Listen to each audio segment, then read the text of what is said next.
Hi everybody, Craig here. Welcome to episode 6 of my 1 versus 3 versus 3 Age of Wonders 3 playthrough series. In this series, I'm playing against 2 separate teams of 3 Emperor AI per team, and I'm playing as the Halfling Dreadnought, Welby the Tinkerer.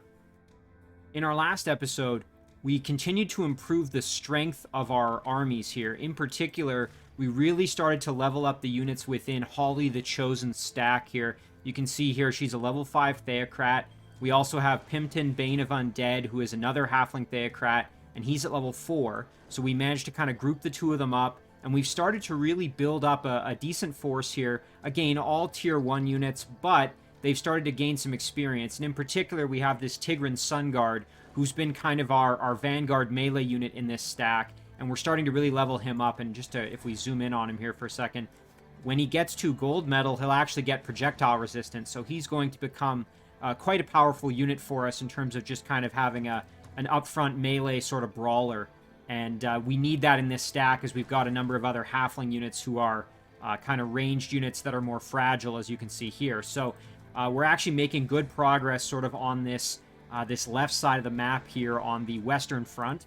We've also got ourselves a musketeer and another adventurer who are available to kind of aid this stack, which is great. And then if we jump to the Shadow Realm, we did a little bit more work in the Shadow Realm last episode with Welby and Leo, and we actually fought some pretty interesting battles, one in particular at this ancient ruin, which I'll talk about briefly in a minute here. And we did some more exploring with our spy drone.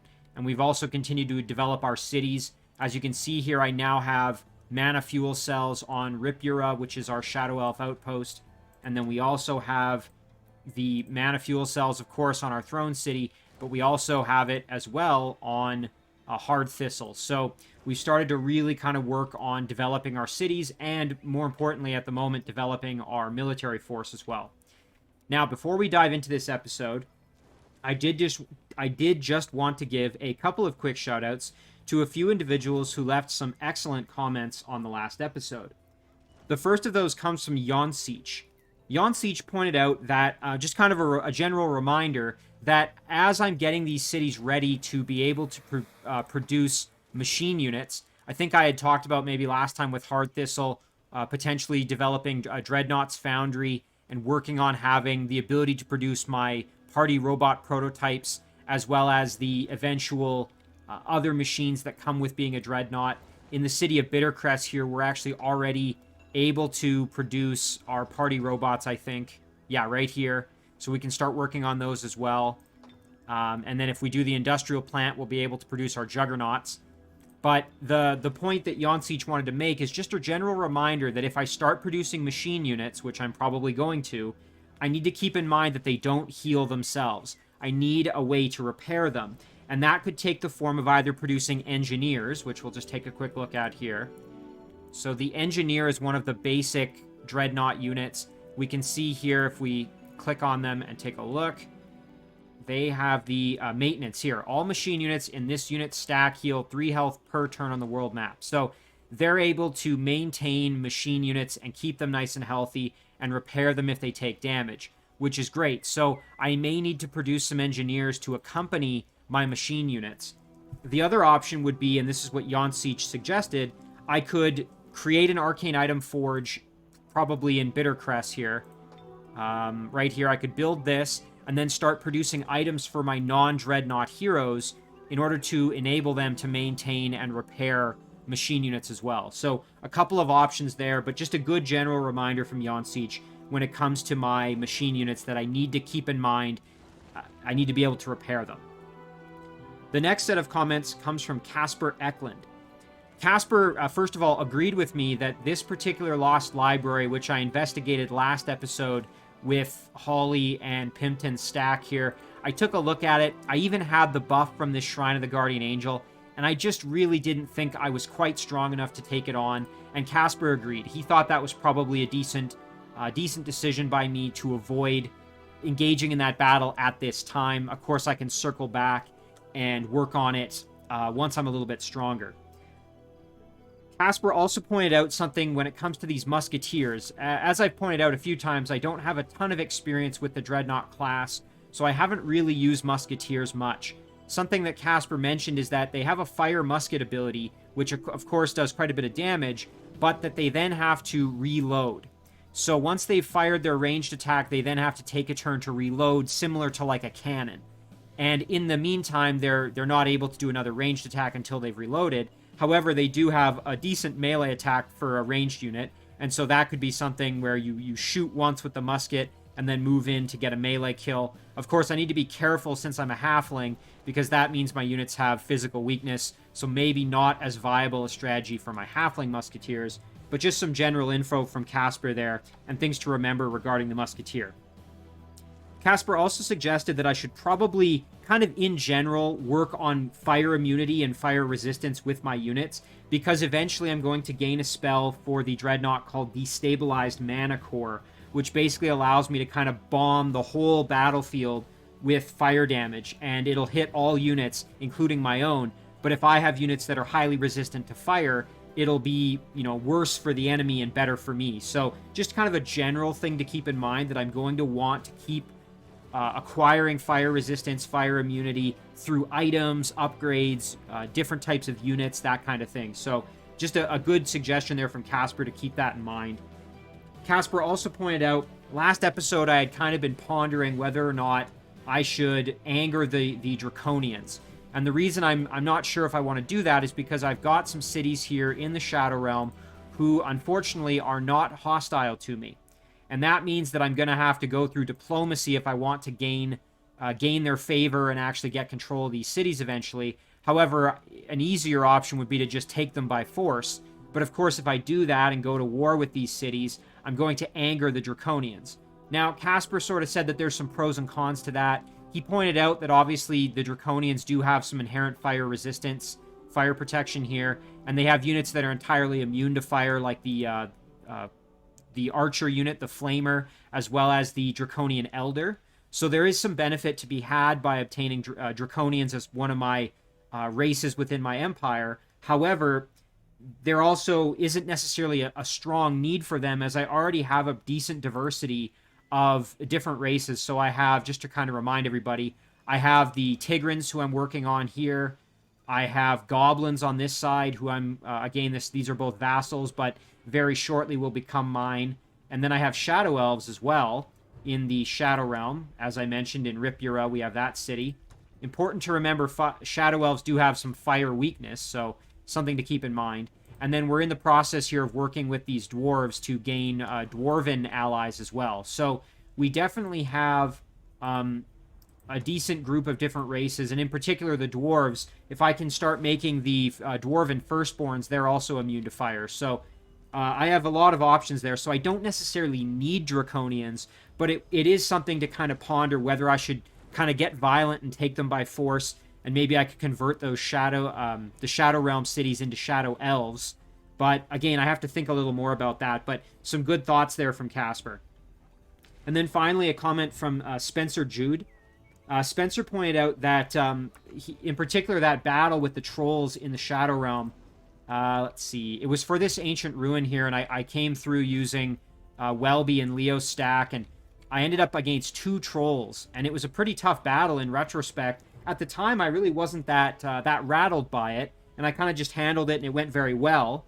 And Spencer pointed out that it was just, it was a really a good battle. So that's one maybe you could go back and watch if you didn't catch the entire previous episode.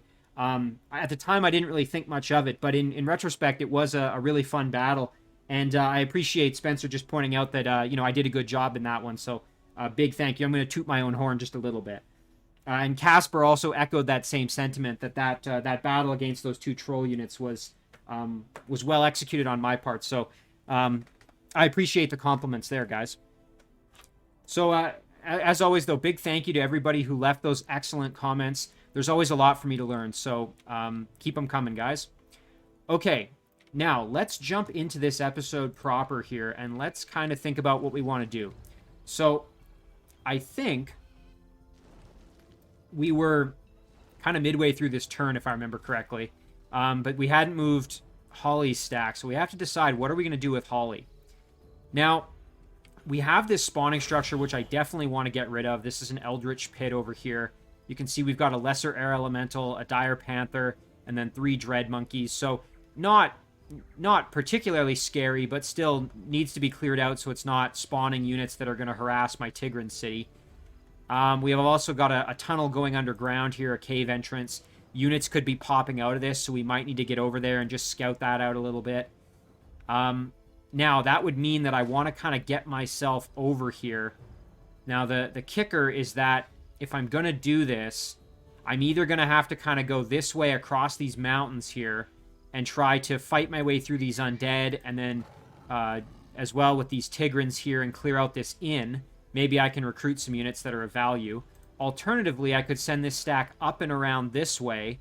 I could clear out this traveling circus. I can clear out this earth node while I'm going through there and kind of loop around that way. And in terms of the turn commitments, it really kind of looks like it's going to be a fairly similar commitment kind of going either way with a couple of opportunities for battles. So I think what I'm going to do is I'm going to head up this direction. And what I'm going to do is I'm going to fight for this earth node first. So let's get up there. I think this will actually be a pretty challenging battle, so I'm going to bring along a couple of my little friends here to help out. And what I'm going to do is I'm going to take Pimpton and have him engage the battle. Now, the reason this is challenging is we're going to have this earth elemental who has quite a lot of physical protection at 40%, and he also has regrowth, which is going to make this tough. And then, of course, we're going to have double gravity, so all flying units are going to be stuck to the ground. Not really going to affect us too much.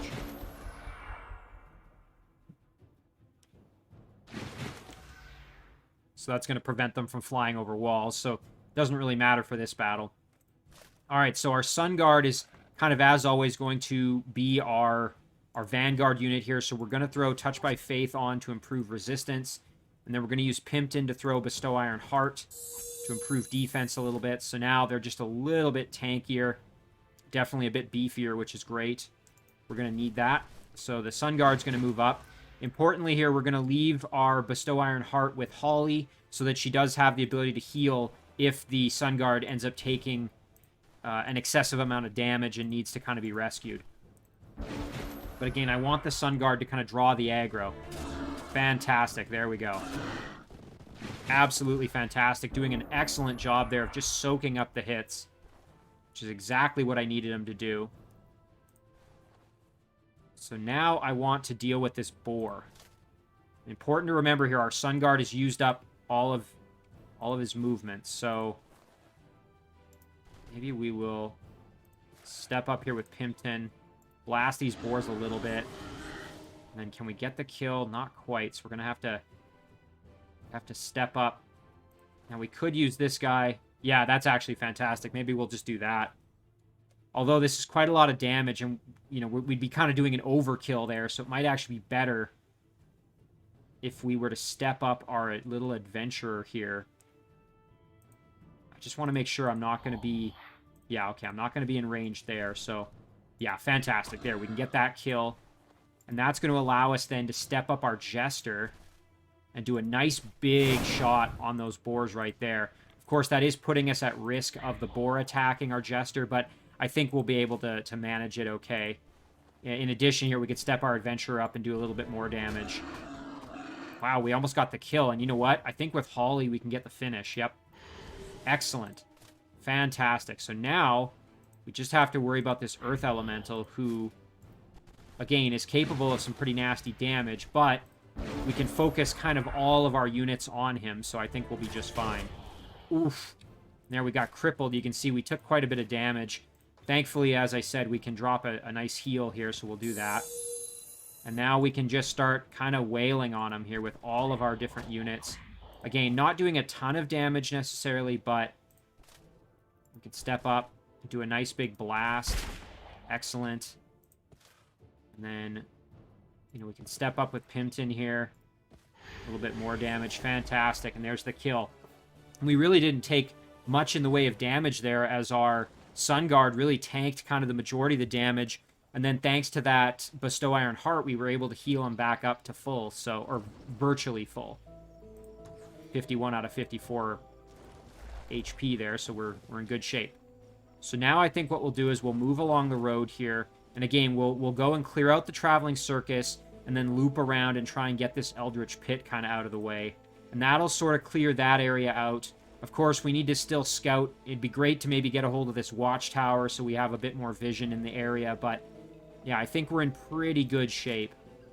You know what? We can even send these little guys over just to kind of reinforce and accompany that stack, just so they have a bit of protection there. Now, with this group, obviously I'm going to want this particular Dwarven outpost to become my vassal, and they can do that in 4 turns, but this stack here, I'm going to want them to probably get out of here, because, frankly, they're not strong enough to kind of be down here on their own. Really, we've only got a Blight Doctor, a Prowler, and a Crossbowman. I just don't think they're powerful enough. We've got this spawning structure here, which would be great to get rid of. A den that's spawning things, but quite frankly, I just don't think it's worth keeping this unit down here as they currently are, just because they're not strong enough. However, we're going to be able to acquire this as a vassal in a few turns, so that'll be just fine. They did their job, which was to finish off the quest down here and get us in position to obtain that city. Alright, so now in the Shadow Realm here, we've used up our movement, so that's going to kind of do it for the Shadow Realm stuff, and I think that's pretty much everybody. We do still have this little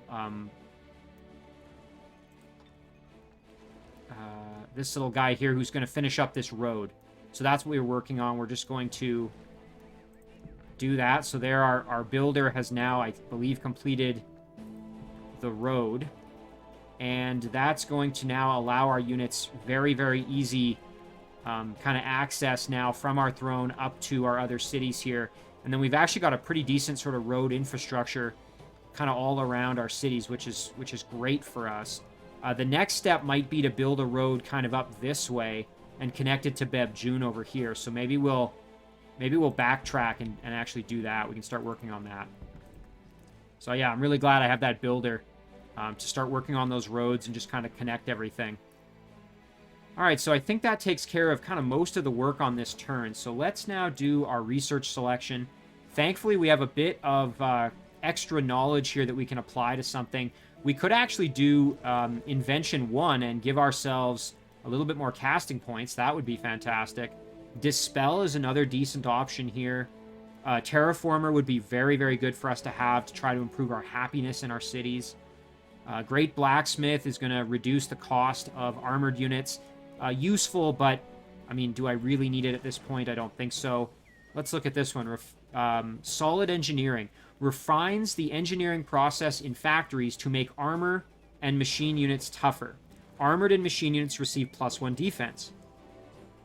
That would be excellent to have if I'm going to start producing armored units or machine units, which I will in the relatively near future here, I think. So that's one I'm going to probably want to get my hands on before I start pumping out a ton of units. The extra casting points would be pretty nice, though, at this point, honestly. So would Dispel, just to kind of have it. I think we're going to do the casting points. I mean, again, we could jump to produce cannon and have it 1 turn earlier. That's what this would give us.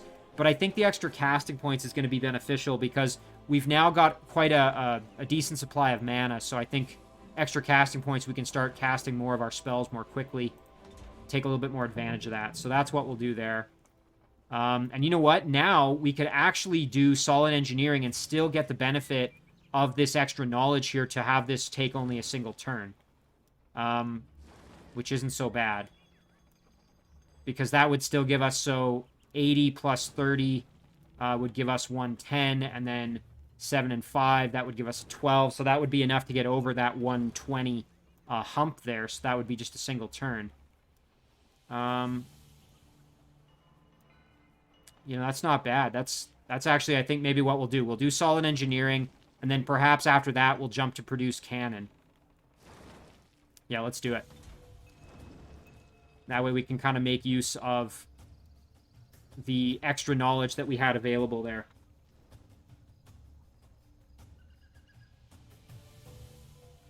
Okay, now we'll do our production. And thankfully, we have a pretty decent amount of gold at this point, which is quite helpful for us.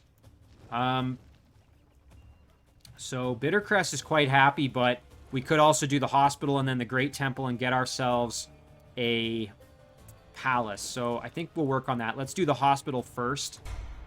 Just really increase that happiness. And that's going to do it for our turn. So up here in Hard Thistle, we're working on a siege workshop at the moment. And that's going to push us over the 100 production barrier there, which is great, as that means we can do a storehouse in a single turn. And that's just going to be very, very good for us. So I think we'll end it there.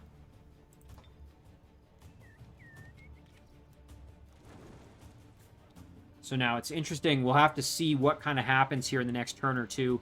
I'm really hoping we don't get attacked by any roaming units. Obviously, my throne is completely undefended at the moment, which I may need to... I've kind of had it that way for a while. I've been sort of playing a little riskier, and same goes for Hard Thistle. I may need to produce a unit there just to guard the city.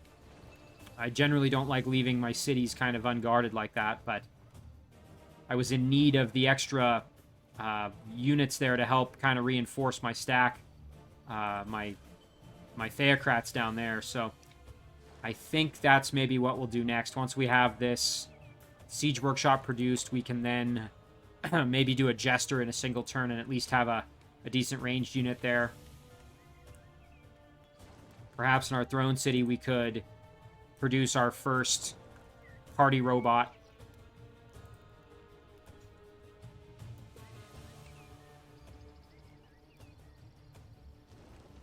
Also have to keep in mind here in the Shadow Realm, of course our Shadow Elf outpost here is kind of unguarded at the moment.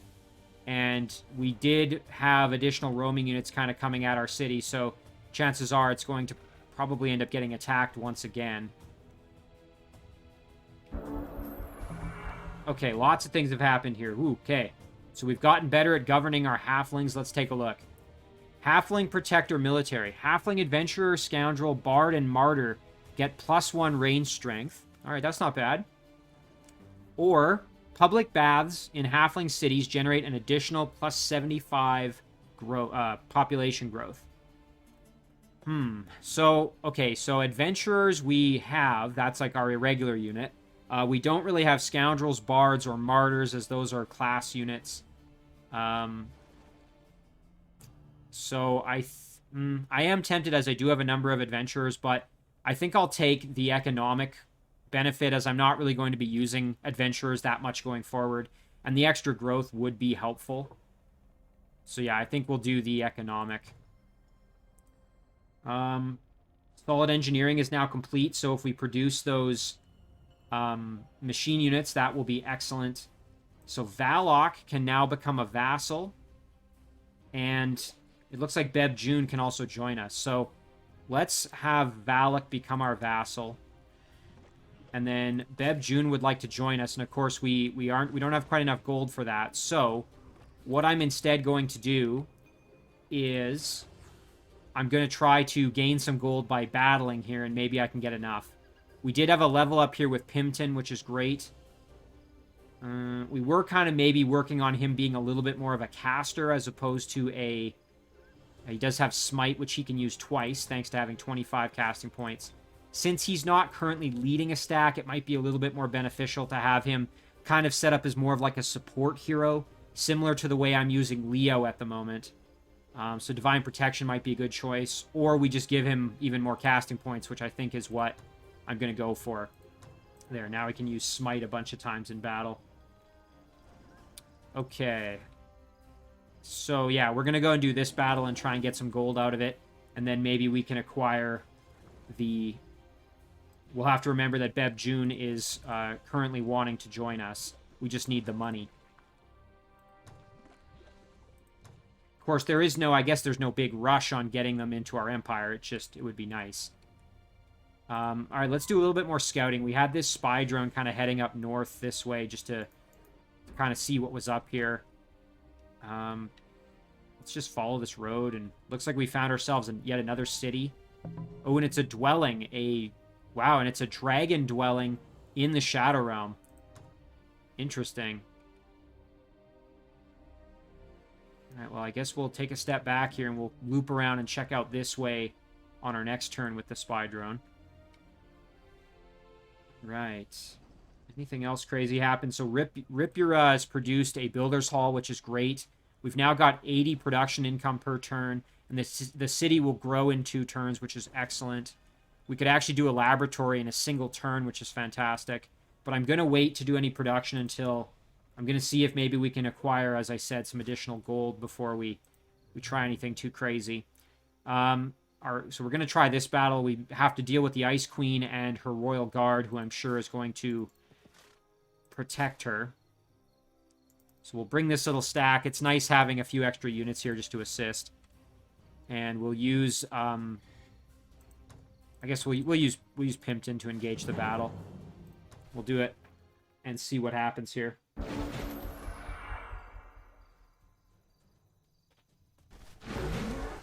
There it is. There's that Pledge of Protection. Ooh, and that's kind of unfortunate. So our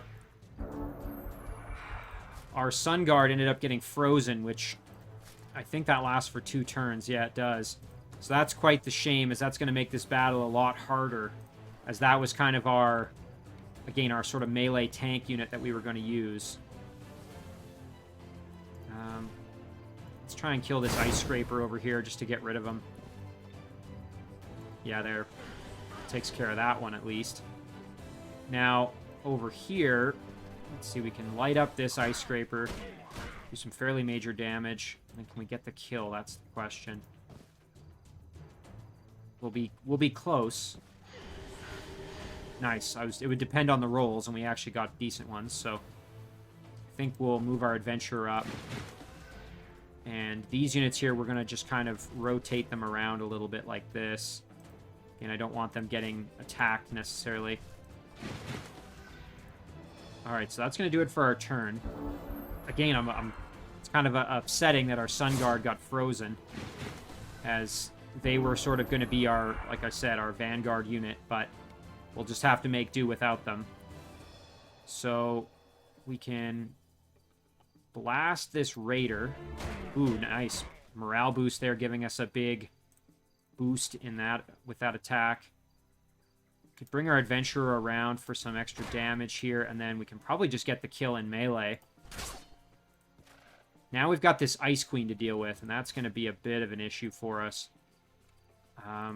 Meanwhile, we've still got the Royal Guard back there. I think maybe what we'll do is we'll actually send up Pimpton. Ooh, you know what, though? We have to be careful. This is a pikeman unit after all, and maybe I don't want to do that.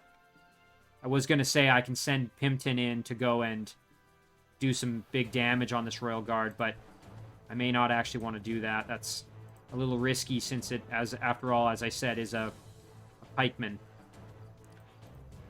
Maybe instead I'll move over here and just do a little bit of damage to the Ice Queen, which, ipso facto, does damage to the Royal Guard. I also have to remember that the Royal Guard does explode when he dies.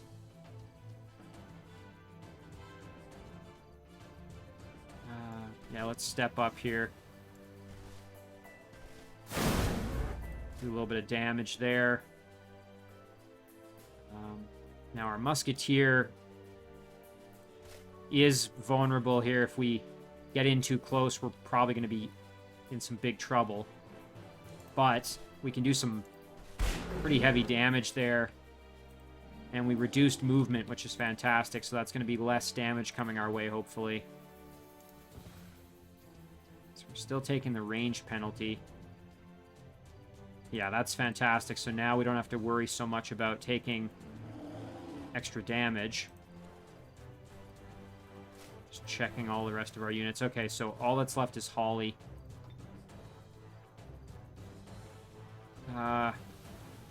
Yeah, I think we'll keep Holly back. I just don't want her getting into danger, really. And again, our Musketeer should be able to handle one attack.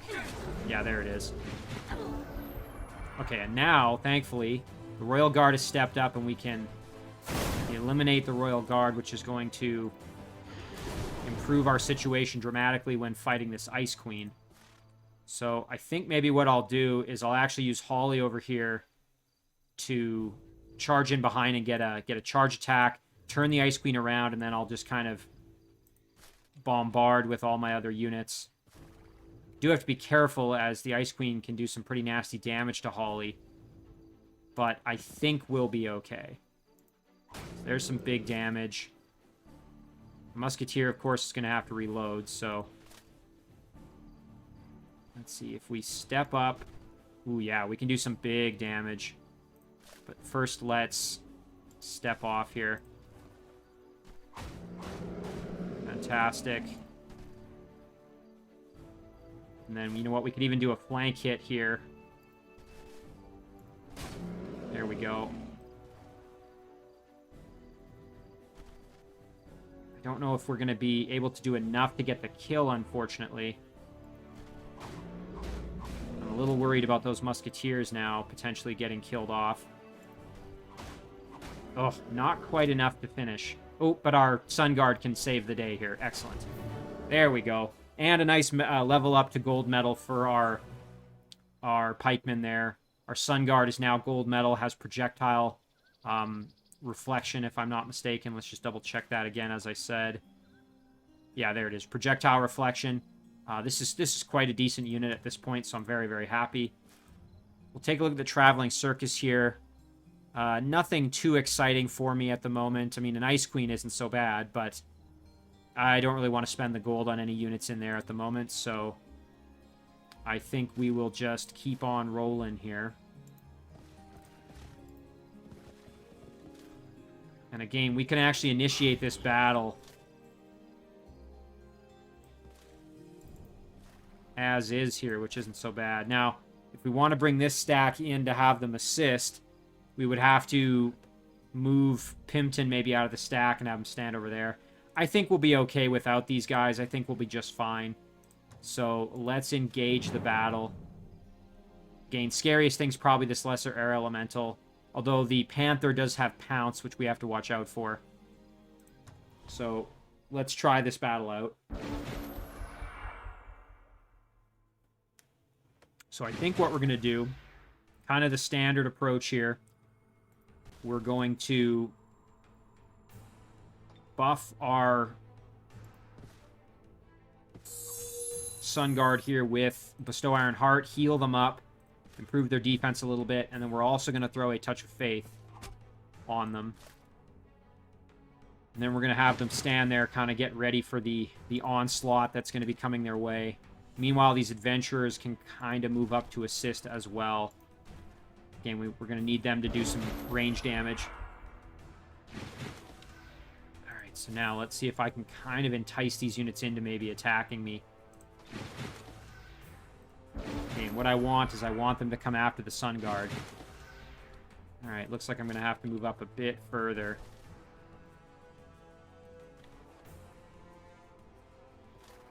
Got to remember, too, these Dread Monkeys here have sprint, so you can't really lock them down the way you sort of think you can with other units.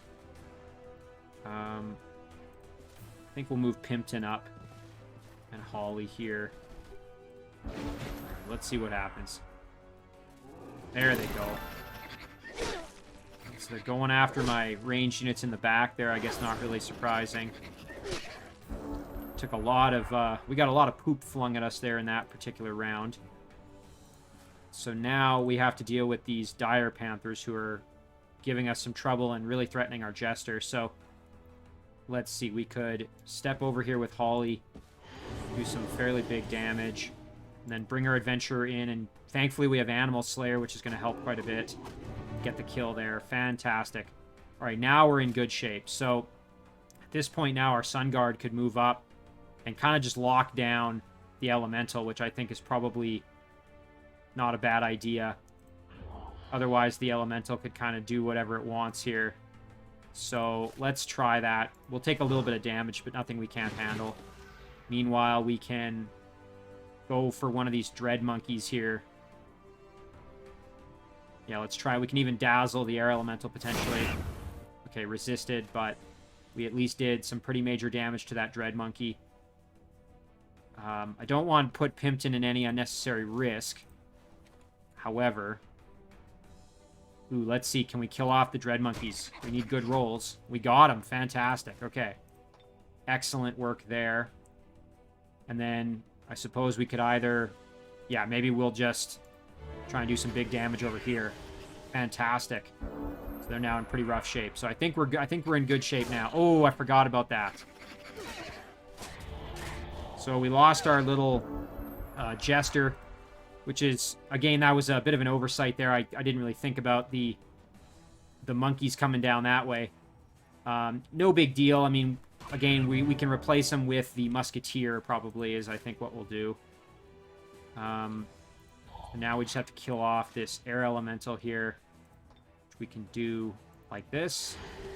And then we've just got now these Dread Monkeys who really need to die. So we'll throw an Iron Heart on himself to get some heals down. And then the Adventurer here can let him have it.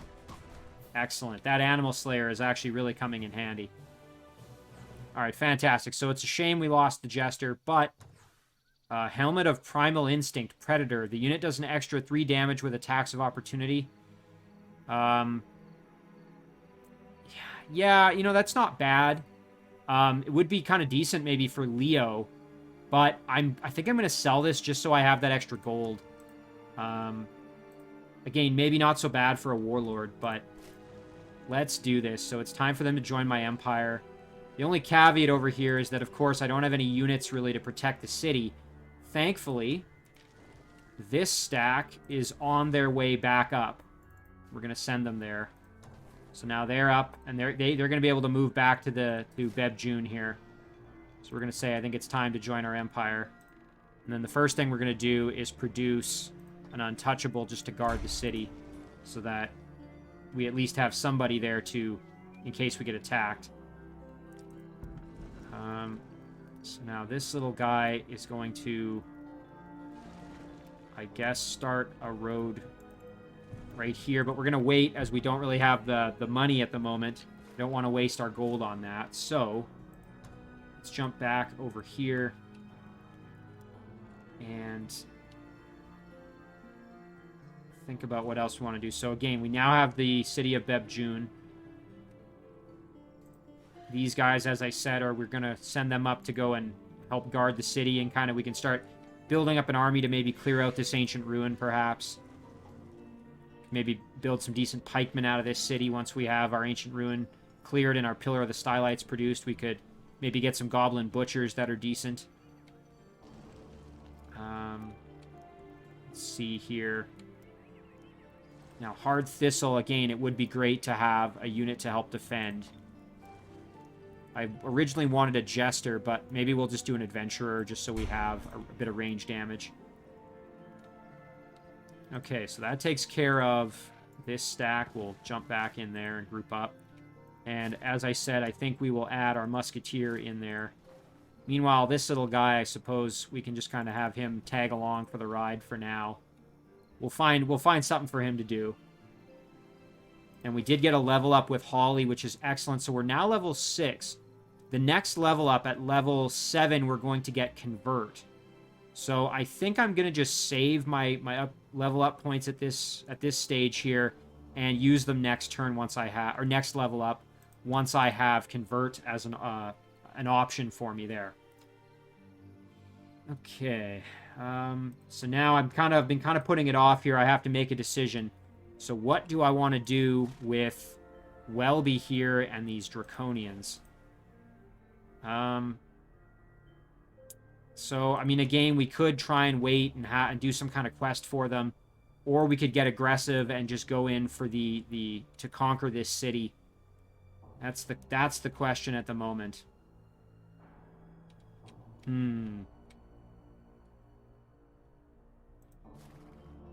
I have sort of been adopting, I am kind of slightly good at this point. And although I do have the fast migration coming my way eventually thanks to having Expander, maybe I'll just kind of keep rolling with the good alignment here. I didn't really mean to end up going good, it's just sort of been happening, but maybe you know what, we're going to roll with it. That's kind of good. I mean, we can sort of RP that a little bit maybe, where you know, halflings generally are sort of good, so we can keep going with that. Again, that decision may come back to bite me in the butt, but for now we're going to continue playing, I think, for the good alignment, just because we've sort of kind of naturally kind of gravitated to that. So now we've got ourselves some pesky roaming units here that are going to need to be killed. So let's take care of this. Alright, so we'll engage this battle. Of course, if we come across any cities that are at war with us, we can still take those over. Alright, so we want to get rid of the wisps and then deal with the fire elemental. So I think with Welby, what we'll maybe do is we'll throw Guarded by Flames on our Pony Rider, and we can charge him in at the fire elemental. And then in the meantime, we can step our Brew Brother up. Do some damage to the wisp there. And we can throw our chicken.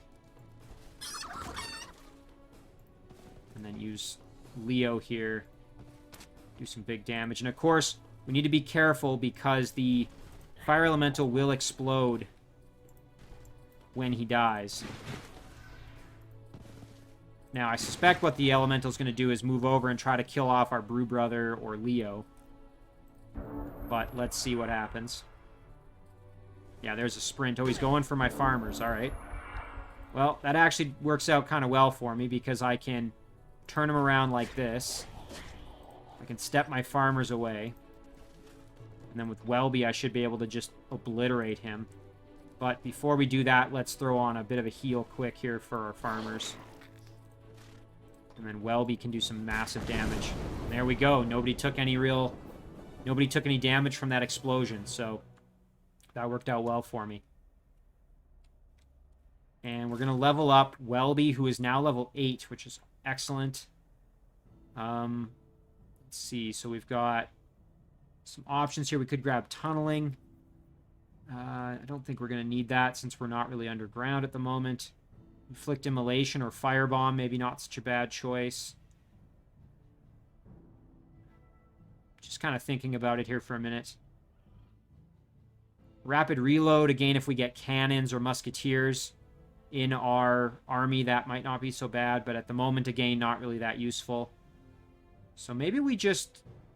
maybe we don't spend all our points. We just give little boost here for Welby. Maybe we just upgrade him a touch. There we go. And that'll be good. And we can save the rest of our points for the next level up. Alright, so now what do we do? Do we keep on moving north? I think one of our kind of eventual plans was to maybe try and take on this quest and to find a way back to the surface world through a shadow gate. So maybe we step up. Looks like this might be a dead end up here as we've got ourselves a some kind of lake or river here. Alright. I think that about does our movement for the turn. Let's just kind of verify that we've moved everybody. Okay, we have. So we're going to check out our research options now. And there's that Swift Migration popping up, which again would benefit me if I wanted to play a little more evil. Basically, I could migrate a city over in a single turn, rather than it taking 3 or 4 turns, as it often does. I think we're just going to make a straight shot here and go for the cannon. That's going to be our next big push, is to get the cannon as a unit we can produce. Now, we really don't have a ton of gold at the moment, so I guess we'll just do merchandise in our Shadow Elf city there. Very nice to now have this Goblin city in our control. And, you know, now that I think about it, I wonder if we even do need this little Goblin Untouchable, as we are going to have these units kind of on their way back to the city. Of course, they could be accosted by some roaming units, so you know what? We will stick to that. Alright, let's do it. Now, hopefully we don't get attacked in the city right now, as then we'll just lose the city entirely, which would be pretty devastating. So we're now going to have our Transformed Fire node. We can use it on this mana node here in Beb-June, or we could use it on... Are there any other ones that we have? I think there might have been one in the Shadow Realm, perhaps. Let's take a look. Yeah, so the city's going to grow here very shortly, and we can use it on this one. But I think we'll use it on the one in Beb-June, as it's already ready to go. So we'll hit this one. Turn it into a fire node to benefit us a little bit more. That'll be nice, as it'll push our knowledge income over the 100 barrier, which is good.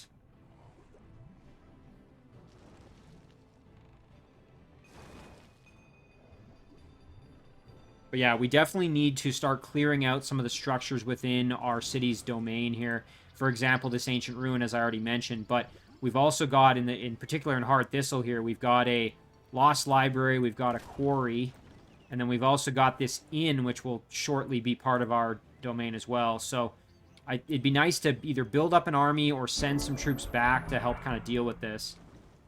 And there we are. We're now slightly good. So here, you know what? Here it is. Yargan has a quest available. Tell me more. We got to kill some undead. I'd be more than happy to do that.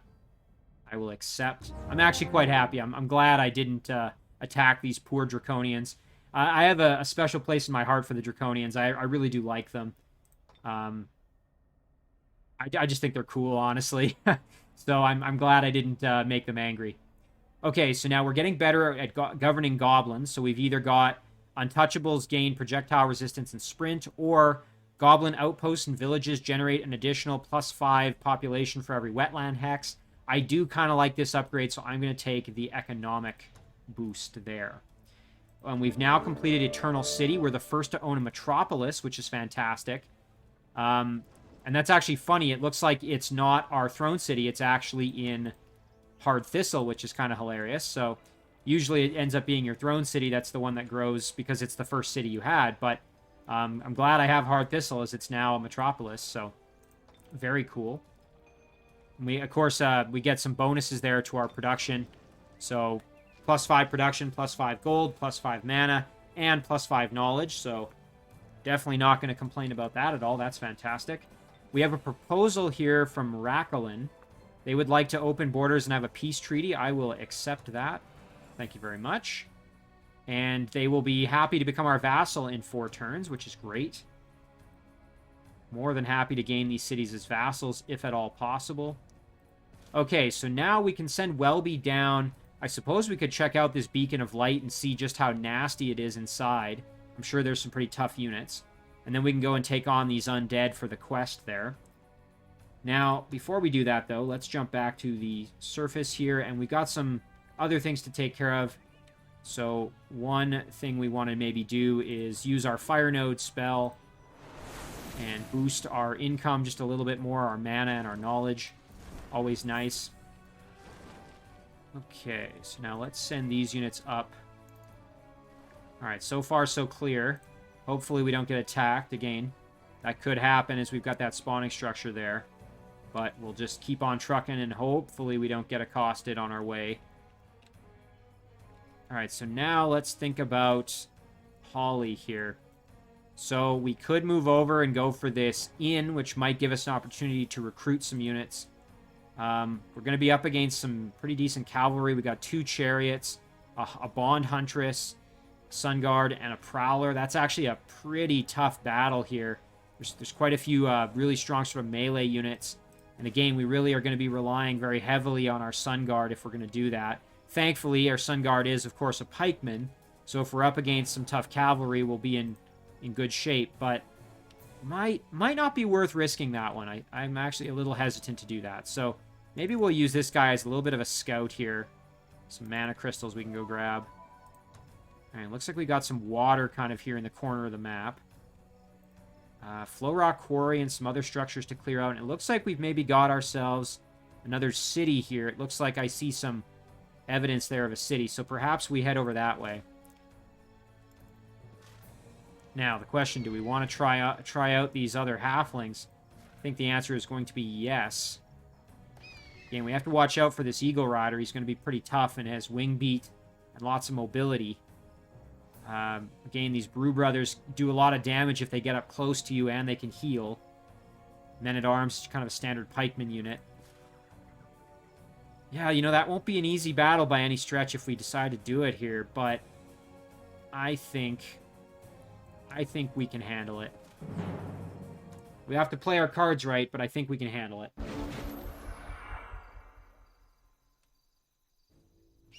Okay, and there's that Eagle Rider, again, with its extreme mobility and wing beat. So what we're going to do, kind of the standard approach here, we're going to, first of all, we're going to observe the mobility there very, very high. And I think what we'll do is we'll move our Sun Guard up like this. move our adventurer kind of over here. And then what we're going to do is we're going to bring Holly over like this. Drop a Touch of Faith. And we're also going to throw on a Bestow Iron Heart. And just beef up our Sun Guard. Kind of just retreat everybody back and let them come to us. Again, we have to be pretty cautious in this battle as they really have the capacity to do a lot of damage. And there's that wing beat. You can see just how dangerous that attack is because you don't retaliate to it and it hits the units in front there. Now, thankfully, we can throw some big damage here from our adventurer. Excellent. And you know what? We can do that again like this. And then we should be able to get the finish here with Pimpton. Barring any lucky, of course. And yes, we did. Fantastic. So now what I'll do is I'll move my Sun Guard up like this. Have him kind of guard up. And I think we will retreat Holly back like this. And we'll drop a heal on herself just because I don't want to risk any damage really coming to her. Our Musketeer can kind of step up a touch as well. Get himself ready to blast somebody with his musket. Yeah, and there's that cleaver throw doing a pretty decent amount of damage. And, of course, we have that physical weakness. You know, and there's that projectile reflection coming in a little handy. Of course, we have to watch out for that cleaver throw because it's especially dangerous since we have physical weakness as halflings. So, really don't want to take any unnecessary blasts from that if we can avoid it. Let's kill off the Brew Brother, maybe. Got a chance to actually get the kill here with our Musketeer. Let's try it. Oh, one shy. It's a bit of a shame. Alright, so Holly can blast the Brew Brother and get the kill. Okay, great. And then Men-at-Arms here. We're not going to get the kill, but we can probably double it up with an attack here and then get the kill, yes. Excellent work. Now we can go lock down one of these Brew Brothers. Actually, we could lock down both of them using our heroes, or our hero, I should say. So maybe we do that. Get a nice big hit there. And I think we've used everybody else. Yes, we have. So Pimpton can move in and do some work here. Ooh, and just outright get the kill and a nice level up to level 6 there. Fantastic. All right, so now do we have any opportunities here to get some additional XP? Experience, yes we do. We can drop a Touch by Faith on our Musketeer. And then we can have Holly maybe just truck on in and get the kill. Or we can just use our Spirit Blast there, Spirit Ray. Excellent. Some nice experience gain there and a level up for Pimpton. Okay, here we go. Some decent items. Ooh, Masterful Spiked Leather Helmet. Just a solid +3 defense. That's solid. I'll take that. Red Raptor Egg. Hey, that's not bad. That'll give me some fire resistance and some extra gold. Absolutely, I will take those rewards. Fantastic there. That's great for me. I will take all of those very happily. And then I will move myself over here with the rest of the stack. And there we go. We can make contact with another city here, which is going to be great for us. And we can actually do another battle here for this gold mine. But before we do that, let's level up Pimpton here. So, again, Pimpton is eventually going to be leading a stack of his own. So, I think maybe we will give him Chaplain. There we go. Just to eventually kind of get him ready for when he's leading his own stack. And I think that'll still leave enough for him to get Convert when he levels up. So now we'll use Pimpton here to engage this battle. I think we're good enough that we can do a No Mercy and not lose our goodness. Especially since we've made some additional alliances and peace and whatnot. I would like to get the experience, so I am going to do No Mercy. Otherwise, I would have just let him go, but I really do want the experience, so...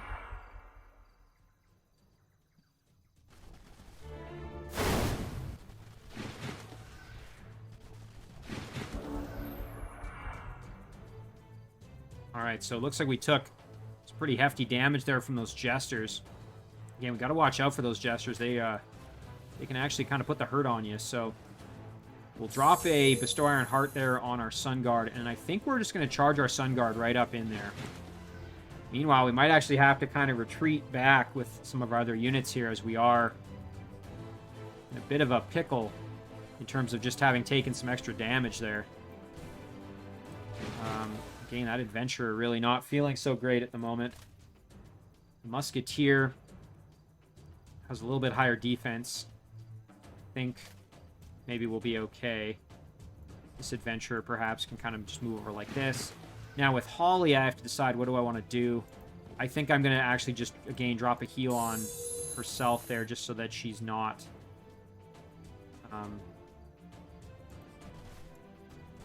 she's not in as much risk. And then we'll do that. Oh, Lucky just saved me from some big damage there. That's fantastic. Alright, so now we've got some opportunities to retaliate here so we can move in and kill off this Jester. Very, very good. Okay, and now we can step up here and blast these Jesters, perhaps. A little bit of damage. Maybe a little more damage. Nice, got the kill. Very, very good. Now, can these... Yeah, I think I'm gonna step back here with my Musketeer and kind of just keep them almost as a bit of a guard. You know what? We will engage our sprint and move over like this. And our hero can hide back here like this and throw on just for some experience. There we go. Alright, that's going to do it. So now they'll have to kind of come closer to us. Yeah, we can tank that damage, no real problem. And now we should be able to let them have it. Some nice range damage there. A little bit of Lucky, but it's not going to save them. There we go. And then Sun Guard can move on over to kind of help us out. As we are going to take another attack here, that's for sure.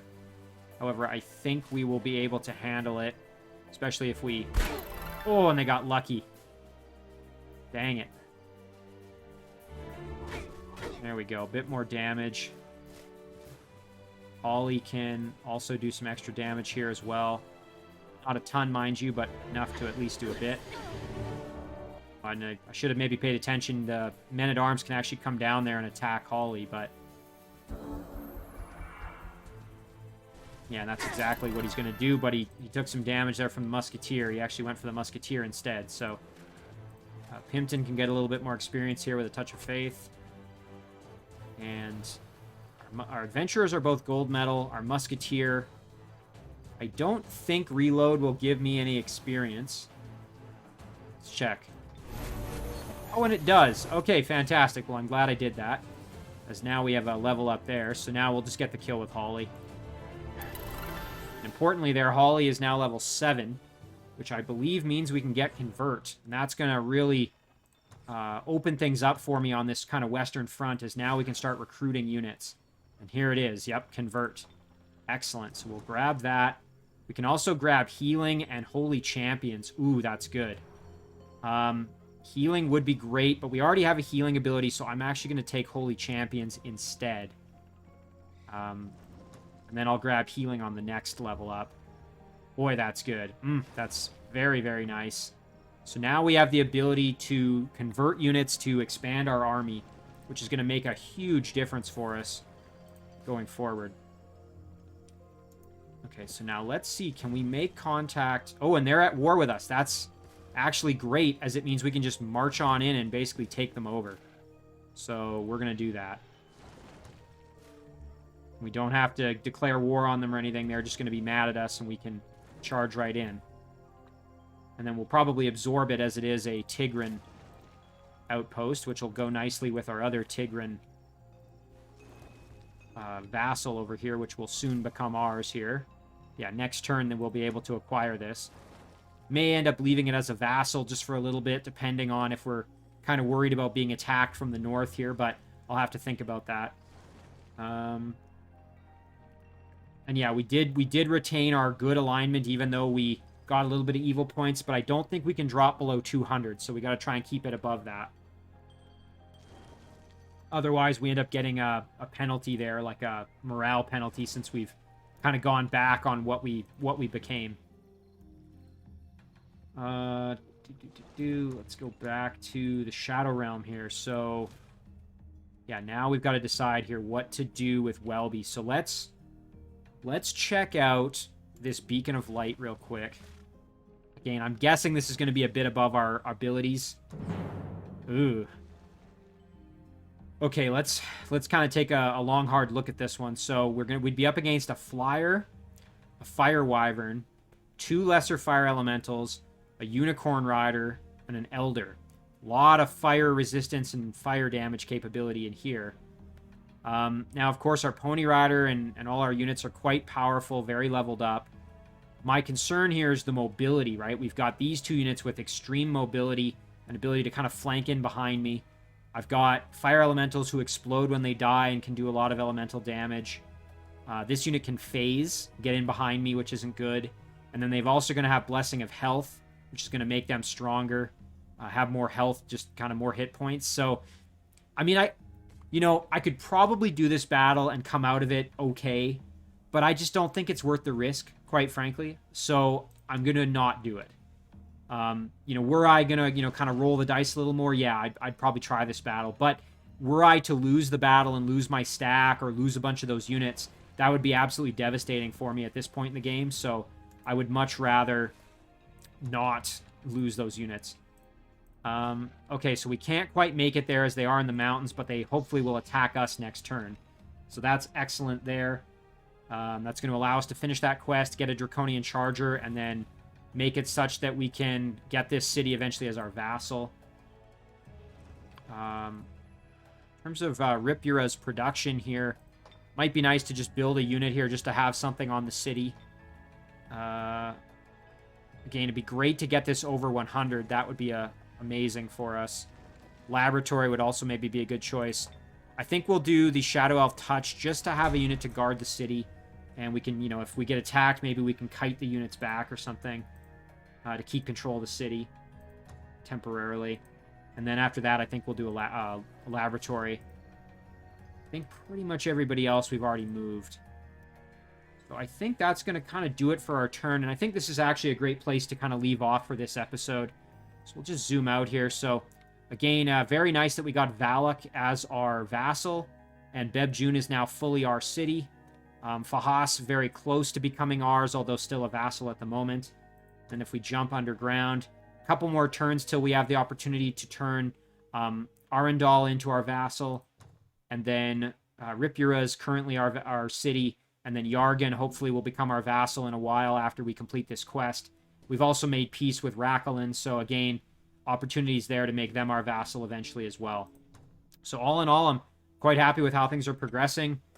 We've gotten a lot stronger, which we really needed to. We're going to save this one and call this episode 6. And as always, guys, thank you very much for watching. I really do appreciate it, and I will see you in the next one.